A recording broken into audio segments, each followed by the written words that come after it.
Ketika aku belajar taekwondo, seni bela diri tradisional, bukan yang olahraga seperti sekarang. Filosofinya adalah bahwa kaki adalah otot terkuat di tubuh manusia. Dalam berbagai bentuk, jika tendangan rendah atau tengah, kami diperintahkan untuk selalu menendang tinggi. Jika kamu bisa menendang tinggi, kamu bisa menendang rendah. Tendangan adalah teknik yang digunakan dalam banyak kasus, tapi tidak sepenuhnya mendominasi kurikulum. Banyak bela diri tradisional seperti karate, silat, kickboxing, muay thai, dan taekwondo hampir mencapai titik puncak penyempurnaan dan penyebaran di seluruh belahan dunia. Karate misalnya, bahkan di negara Eropa, Amerika, dan Asia sudah menyamai Jepang dalam tingkat kemampuan pertandingannya, tidak kecuali di Indonesia. Gerakan dasar dalam sebuah bela diri pada dasarnya memiliki 4 unsur, yaitu kuda-kuda, pukulan, tendangan, dan tangkisan. Salah satu gerakan dasar dalam bela diri adalah tendangan. Ada banyak jenis tendangan seperti tendangan ke arah perut, tendangan dengan kaki bagian atas, tendangan dengan kaki bagian samping dengan cara menyodok, tendangan ke arah belakang, atau tendangan berputar. Keterampilan menendang memiliki keterkaitan kuat dengan jarak dan kesesuaian target. Pada pertandingan taekwondo, muay thai, karate, dan kickboxing, para petarung biasanya menggunakan teknik tendangan dengan berbagai variasi untuk mendapatkan kemenangan atau membalikkan keadaan dari keadaan tertinggal nilai menjadi unggul. Tendangan memiliki keunggulan, yaitu memiliki jarak jangkauan yang lebih panjang dan mempunyai kekuatan yang lebih besar dibandingkan dengan teknik lainnya. Memang benar bahwa perkelahian bukanlah pertandingan MMA dengan 3 atau 5 ronde. Hal ini artinya kamu tidak mungkin punya waktu untuk secara bertahap memukul lawan hingga tidak berfungsi, atau mungkin menyerangnya dengan jab ringan untuk menang hanya dengan selisih poin. Tapi bahkan jika kita tidak bisa melumpuhkan kakinya atau menang poin, kita masih dapat menggunakan tendangan untuk mengalihkan perhatian lawan. Atau rasa sakit dari tendangan ini dapat meyakinkannya bahwa kamu tahu apa yang kamu lakukan. Dan ini akan mencegahnya dari agresi lebih lanjut. Jika kamu melakukannya dengan benar, hal ini dapat membuatnya terhanyut dan bertindak seperti taekwondo.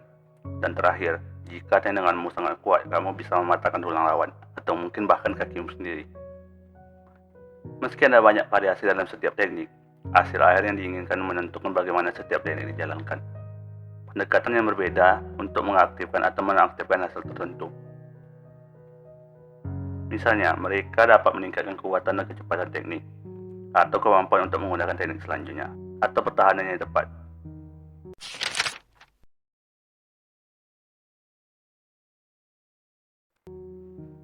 Untuk menghindari kebingungan, mari kita mulai dengan menjernihkan istilah kita mengenai pernyataan ini. Ketika orang mengatakan bahwa tendangan, atau lebih khususnya tendangan tinggi tidak bekerja di jalanan, biasanya yang mereka maksud adalah sebagai berikut. Tendangan ditunjukkan ke kepala lawan atau pinggang lawan. Tendangan digunakan dalam konteks pertahanan diri dan kompetitif, seperti serangan kekerasan di jalanan atau segala jenis pertengkaran fisik antara 2 orang atau lebih. Jadi, kita tidak sedang membicarakan tentang menendang lawan yang jatuh di kepala, menendang lawan menggunakan low kick. Kita juga tidak berbicara tentang pertarungan muay thai atau MMA. Sekarang kita sudah jelas tentang apa sebenarnya titik permasalahannya. Jadi, sehingga saya memotong omong kosong dan mengatakannya segera. This is number one bullshit. Don't send me bullshit content no more. This is number one bullshit. You remember this bullshit tweet? This is number one bullshit. Don't send me bullshit content no more. This is number one bullshit. Banyak orang yang saya kenal secara sepintas telah melakukannya. Banyak dari orang-orang yang tidak saya kenal juga berhasil melakukannya. Kami semua menggunakan teknik ini dan itu berhasil untuk kami. Oleh karena itu, berdasarkan fakta ini saja, sesuatu seperti tendangan tidak bekerja di jalanan adalah mitos belaka. Tahan dulu, sebelum kamu berpikir bahwa aku mengajarkan semua orang untuk boleh menggunakan tendangan, khususnya tendangan tinggi secara ekspensif untuk pertahanan diri, berhenti dulu di sana. Aku tidak pernah mengatakan seperti itu. Apa yang kukatakan adalah bahwa aku dan banyak orang lainnya telah melakukannya dan berhasil. Ini tidak berarti kamu harus mencobanya juga dan melakukan hal yang sama, karena ada beberapa kondisi yang menentukan apakah kamu akan berhasil saat melemparkan tendangan atau tidak.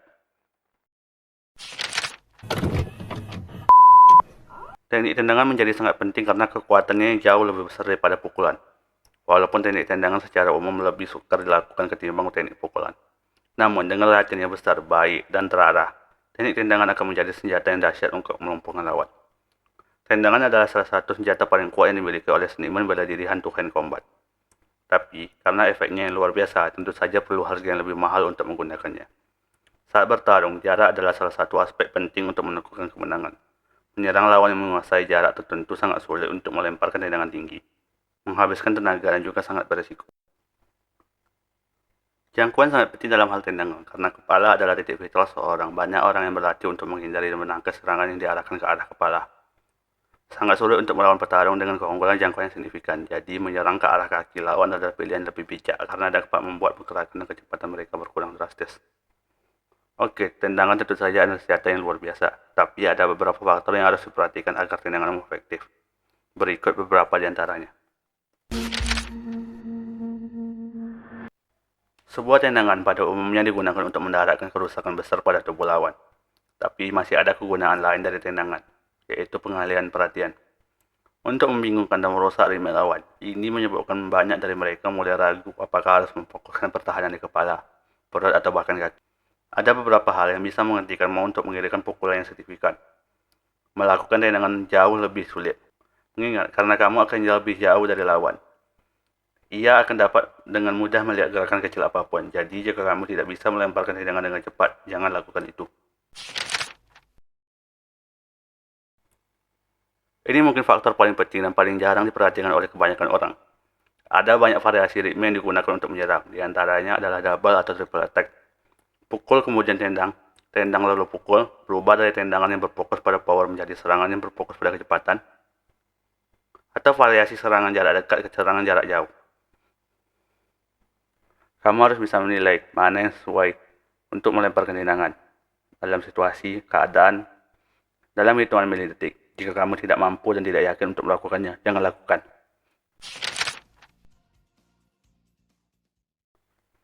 Kamu tidak hanya harus cukup fleksibel untuk melemparkan tendangan, khususnya tendangan tinggi.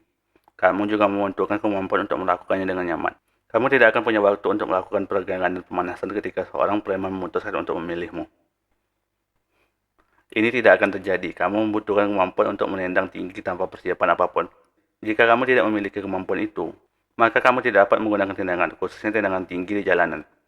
Akan sangat berbahaya jika kamu memaksakan diri untuk menggunakan senjata yang tidak kamu kuasai. Perhatikan pakaianmu saat akan melemparkan tendangan. Jika kamu menggunakan celana jeans dan sepatu yang licin, lupakan untuk melakukannya. Jeans akan menyulitkanmu untuk melakukan teknik yang baik sehingga kamu harus mengimbanginya dengan bersandar. Dan ini akan membahayakan keseimbanganmu. Sepatu yang licin membuat situasi ini menjadi lebih parah.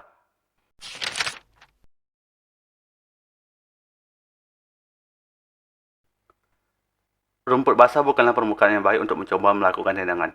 Ubin yang licin juga bukan pilihan yang baik, bahkan beton pun bisa licin. Jadi, sebelum mencoba melakukan tendangan dalam perkelahian jalanan atau untuk membela diri, pastikan kamu tidak membuat dirimu terpleset. Ini tidak hanya terlihat bodoh. Lain lagi cerita jika kamu adalah master dalam hal tendangan.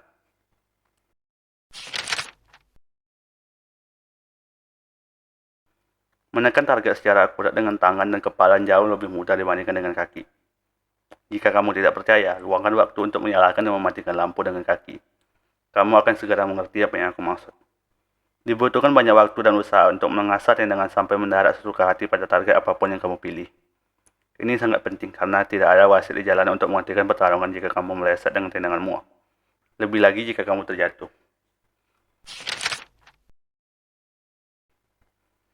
Yang terakhir adalah pengalaman bertarung. Jika kamu tidak memiliki banyak pengalaman bertarung, mungkin terlalu rumit bagimu untuk mencoba melakukan tendangan, apalagi tendangan tinggi. Pertama, tetap berpegang pada sesuatu yang lebih sederhana yang dapat kamu lakukan di bawah tekanan.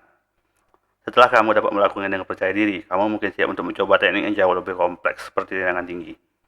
Karena pertarungan, entah itu di jalan atau di markas olahraga, bukan hanya tentang power.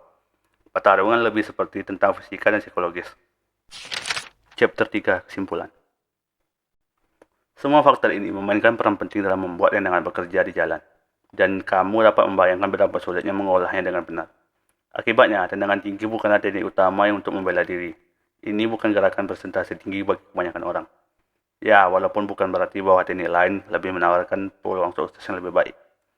Inilah sebabnya, sebagian besar instruktur tidak menyarankannya sebagai teknik yang layak untuk orang awam. Meskipun seperti yang saya katakan sebelumnya, kebanyakan orang tidak berarti semua orang. Sudah jelas sekarang bahwa tendangan memang berguna di jalanan. Tapi ini bukan senjata pilihan bagi kebanyakan orang. Karena semua faktor yang saya sebutkan, dibutuhkan banyak waktu dan usaha sebelum kamu dapat memiliki tendangan yang andal. Jadi, ketika orang mengatakan bahwa tendangan tidak bekerja di jalanan, mereka mengatakan bahwa tendangan tidak bekerja untuk mereka, karena mereka tidak dapat mengendalikan faktor-faktor tersebut. Bagi mereka, tendangan, apalagi tendangan tinggi, memang menjadi mitos di jalanan. Tapi, ada satu kekeliruan, kamu tidak boleh menilai atau membuang satu teknik karena ketidakmampuanmu sendiri untuk melakukannya. Akan lebih akurat jika mengatakan tendangan tinggi tidak bekerja untuk semua orang di jalanan. Atau tendangan bukan teknik untuk semua orang. Di sisi lain, hanya karena beberapa orang telah berhasil menggunakan tendangan di jalanan, bukan berarti kamu harus melakukan hal yang sama juga. Tidak masalah apa yang bisa mereka lakukan, hanya apa yang kamu lakukan yang diperhitungkan dalam perkelahian jalanan. Jika kamu tidak dapat melakukannya dengan baik, maka jangan mencoba suatu teknik. Ini berlaku untuk semua teknik dan bukan hanya tendangan. Jadi, pikirkan baik-baik sebelum mencobanya, karena kegagalan berarti perjalanan ke rumah sakit. Atau mungkin sesuatu yang lebih buruk lagi. Terima kasih telah menyaksikan sejauh ini. Like kalau kalian suka videonya, dislike aja kalau nggak suka. Untuk kritik, saran, tanggapan, dan request tentang apa yang harus kita bahas selanjutnya, silakan tulis di kolom komentar. Sampai jumpa lagi di pembahasan selanjutnya. Bye-bye.